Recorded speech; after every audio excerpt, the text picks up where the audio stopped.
welcome everybody to the Des Clark, Alex Brown, and Nondescript White Guy Show. And we appreciate y'all coming and enjoying the show here live at Austin's 481 Peterson Road in Libertyville. And we appreciate you guys tuning in online. Give yourself a round of applause. Good crowd in here tonight.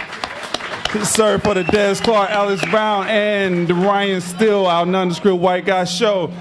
Hey, today we have Chris Conte, who's supposed to be coming and sitting in on the show, so he'll be here momentarily. But you know, I have to say, I was not sure I was going to make the show tonight. Why not? I just wasn't feeling good. So if you wasn't feeling good, it was hurting. What happened? Why I'm a nondescript white guy. I mean, with a big mouth. What does that think of me? Something happened. Of course something happened, right? Happened. So I wasn't feeling good. I was a little, hurting. My body was hurting. I'm old. Your body was hurting? My body was hurting. Hold on. I am old. Some stuff we don't want to know about. My Social Security is kicking in next week, all right? I wake up every morning. I'm happy that I do not feel like I felt playing. I'm the same way. I'm glad. I guess I wanted to play this year. I did. I really wanted to play this year. But since I didn't play, I do feel good. Like, I've never had this moment where I've been playing football every year. Since I was 6. Since I was 4. I played flag football 4, 5, and 6, then tackle at 7 up until this year. And I just don't think that the general public realizes the beating you take on not just game day, folks. I mean, the practices. Right. The training camp, the practices, the 2 days. Mm-hmm. It all just grinds and the physical. I mean, when you hear those popping, those are microphones on the sideline, right. 26, 27 yards away that you're hearing. These guys are getting hit that hard, and you can hear it, that your surround sound makes the seats vibrate. It takes a toll on your bodies. Yeah. Can you blame a guy like Urlacher for taking that pain? No, I don't. The thing about it is what he said is it's been blown out of proportion. You got guys coming out now saying it's 20 to 30 guys lined up every week to take a Toradol shot. I've never seen more than 7 or 8 guys get a Toradol shot, and that was on a bad week. Mm-hmm. Most of the time it's 2, 3, or 4 guys in there getting a Toradol shot, and it's not an addictive drug. I mean, if somebody out here, I just related to this. If you have a bad headache, you're going to take aspirin. Right. That's what I equate it to for a football You're going to take aspirin. The only concern that a lot of people are coming out with is that, Toradol is different in that the old days, if you had a pain in the knee, you got a shot in the knee, and it was localized. Toradol kind of eases the pain throughout the entire body. It takes away the pain of the entire body, and so sometimes people say that your body is in pain for reasons. It's telling you not to do something. Don't push it any further.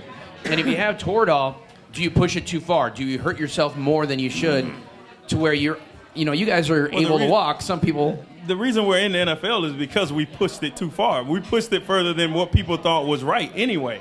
That's the reason that we made it to the NFL, because we were willing to go where a lot of people didn't want to go. Like, everybody wants to play in the NFL, but everybody don't want to do what it takes to get to the NFL. People don't want to, and I know some of y'all are eating, but I'm going to say anyway. People don't want to be out there running them wind sprints until you throw up. Right. To make it to the NFL or to stay in the NFL. And those nachos, I see them, but they look good. They look good. I have to get rid of them. But if you was going out training tomorrow, they would be coming up. Yes, they would come up. You guys are looking at nachos. I'm smelling the barbecue ribs. Can you smell that wood fire? I can. And we're here at Austin's in Libertyville, 481 Peterson Road. So if you're not here, you better get here. Got a nice crowd. You can always call in at 773-382-8732 if you have questions or comments. Chris Conte will be here momentarily. We have him as our special guest today. But our production crew is begging for another shot at this. Are they? Our production crew is begging for another shot. So do they deserve another shot? Do they deserve another shot? Do you guys want to hear what Brian Urlacher actually said on this topic? Let's give it a try. Go and get your shot. You drop your pants, you get the alcohol, they give you a shot, put the Band-Aid on, and you go out and play. There it is. You drop your pants. You take a shot.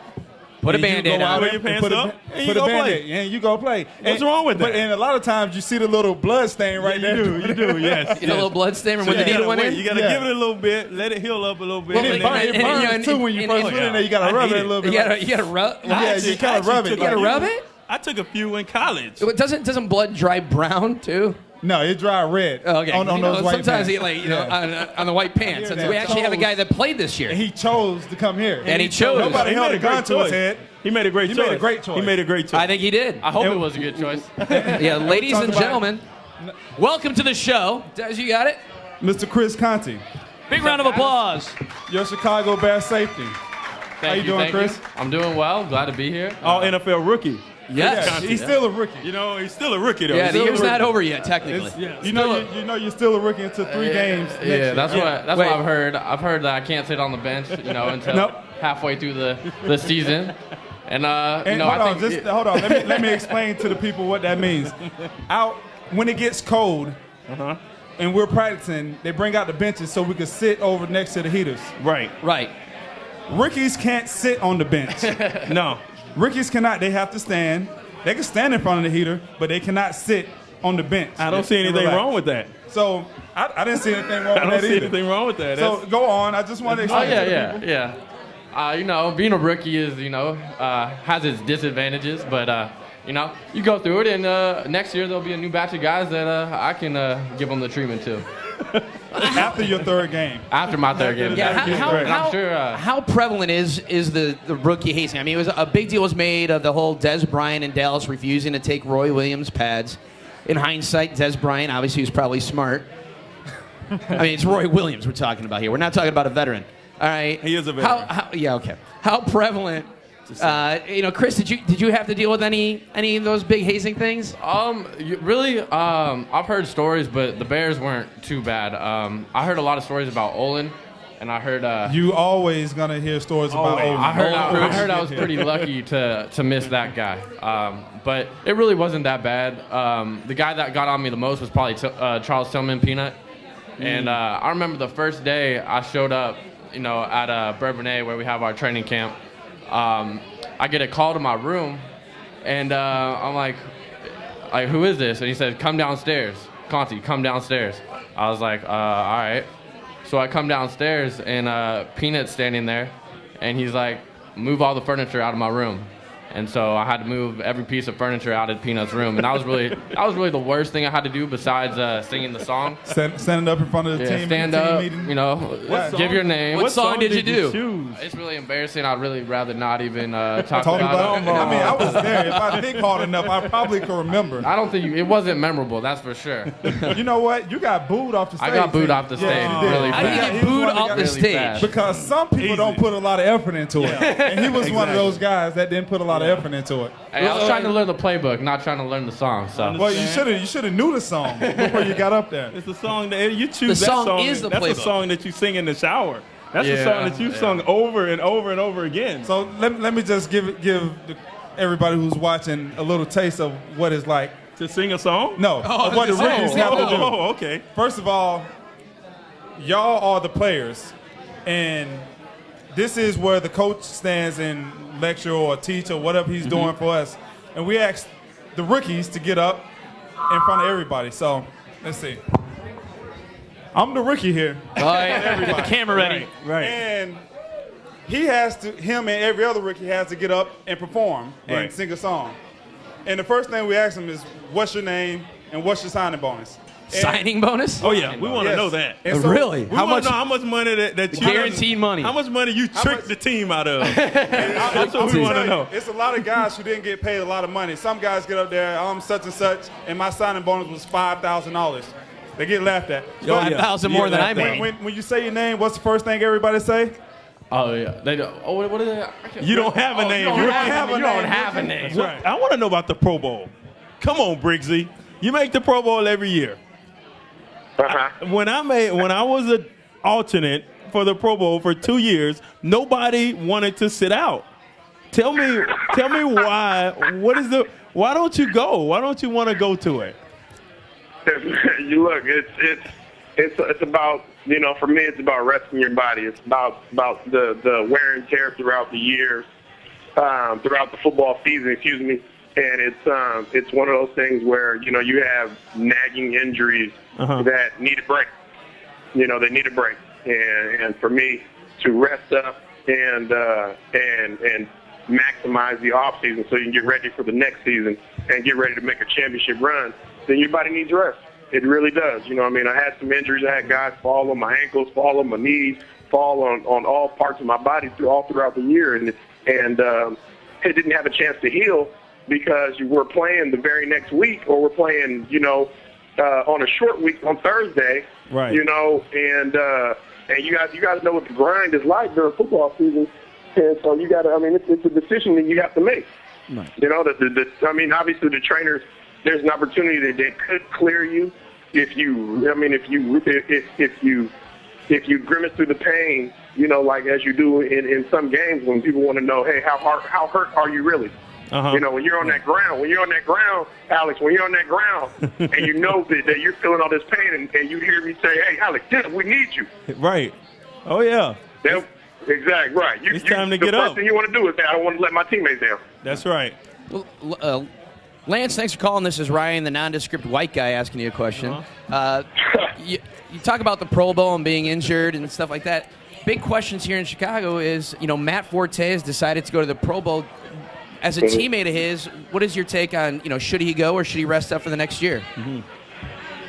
You know, if Matt Forte feels healthy enough that he can pass the test, and not only pass the test, but he feels healthy enough that he can play in the game, then more power to him.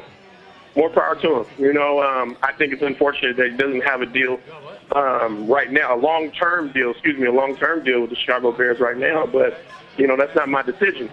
I've been exactly where he is. I've been in his shoes, and where you want a long-term deal with the team that you've sacrificed a lot of your time and effort for, and it's been met without that being reciprocated, you know. And a lot of us players, you know, we feel like the franchise is kind of it's kind of a cop out. You know, we feel like it's kind of a cop out for the organizations to do that, you know what I mean? Because they have the power to do it, that they can, that the fact that they can do it, they do it.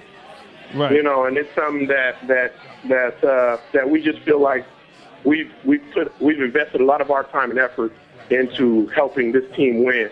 You know, we just want that in return. And I know exactly how he feels. He happy for me. Oh, okay, dude, that's cool. Yeah, I understand such. I mean, I cancel everything. Like, that's a lot of money. Yeah. Flight, everything.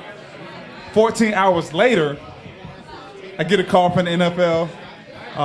Desmond, we made a mistake. Oops. You're not going to the Pro Bowl.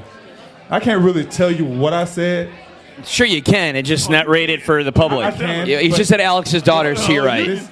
This is a family-friendly radio show. This is family-friendly. Wow. They offered to send me a jersey. Of who? Of me as payment for telling me I'm going to the Pro Bowl. I know. I said, dude. Did you take the jersey, though? I did. I still have it. He took the jersey. He took it. Oh, because when I'm 60, I could say, hold on. My Pro Bowl jersey. A Pro Bowl jersey. Oh, yeah, I'm taking that. Yeah, I'm taking that. You know what? Okay. It hurt, but yes. Yeah, give me the jersey. Oh, I tried to act like I didn't want it. I tried to act like it, you know. But yeah, they did come back and they did make sure I had all of my plans reestablished, and I did get out to Cabo. But talk about an up and a down. The most depressing thing was I had told my whole family that we were going to the Pro Bowl. And now I got to call them back 14 hours later. But y'all know what? Y'all could, you know, they had told everybody that I was going to the Pro Bowl, and thank God Twitter and Facebook wasn't as prevalent back then. Oh my God! Oh my goodness! I wish. That's my Pro Bowl story. If I seen Joe Paul in the streets and he cursed at me or something, I feel a different way because it happened to me. Cursing is not. I know it's not, but still, I would. If you're gonna make it personal, like a lot of stuff happened that people still see other people as great people, but because it did happen to you, I think he was a great coach. He's a great coach. You can't take that away from him. But to say he was a great person, okay, you say somebody's a great person, all right? Yeah, like people talk about. Okay, I'm gonna bring this up, and I know people don't want to hear about it, but it's Tebow. Everybody talking about like how great a guy he is. Once you hear one thing about him, then you start to wonder, well, what else is there that we're missing? Okay, so we think that Joe is such a great guy. Okay, he is. We hear this thing like, well, if you'd have asked me before I found out about this, I would have said that Joe would have said something. He would have went that extra mile to find out what happened. But now that you know that he didn't and he wouldn't do that, what else are you missing? Are we missing anything else? And that's all I'm saying. That's it. Like, what so if your point then could be proven over years. I mean, speculation. You saying what else did we miss? Okay, so Martin Luther King could have been something that we didn't think he was. He could have been. But does that destroy what can we say? Wait a minute. How does that is relevant to what we're talking? Because you said, how do we know that he's missing? That we're not missing. Is in the middle of a ordeal at Happy Valley. I don't think we're ever going to get to the end of this argument. We're going to agree to disagree. I'm not agreeing to nothing about to disagree. Nope. You're not agreeing to disagree. Not agreeing to disagree. He's not. All right. Well, it is a touchy subject. He's a great coach now. He's a great coach. It's a touchy subject that affects everybody else in a personal way. Everybody's going to have to take their own personal view on it. Mm-hmm. We're going to have to kind of just. Because I sense it's going to get heated. It's going to get heated. That's what I'm going to do. It's going to get heated. My Bud Light Platinum back. I'm not sharing. Buddy. Why? Because we disagree? That's right. I'll turn that beer over on your computer. Please don't do that. Hey, you just listened to the Des Clark, Alex Brown, and Nondescript White Guy and show. we were here live at Austin's at 481 Peterson Road, Libertyville, Illinois. Give it up for yourselves for sticking around and listening to the whole show. And we want to give it up to you guys that's looking at the show at www.desclarkshow.com. We want to thank all of our callers for calling in. We want to thank Chris Conte for sitting in with us for an hour. We want to thank the 7-time Pro Bowler. Yeah. Lance Briggs. Double Nick. Briggs is coming out. Thank Austin for having us out. We really appreciate it. Thanks for all you guys coming out and listening and sticking out. Thanks all the fans. I want to thank our staff. Our production staff is great. Well, they screwed up the ear lacquer quote, but we'll give it. We'll give it to them. We'll give it up to our production staff. We'll get out to Eric, Peter, and Jason, and our intern, Jen. Really appreciate that, guys. Thank you. Hey, that's the Des Clark Show. That's how you get it raw, straight from. You get it straight from You get the truth.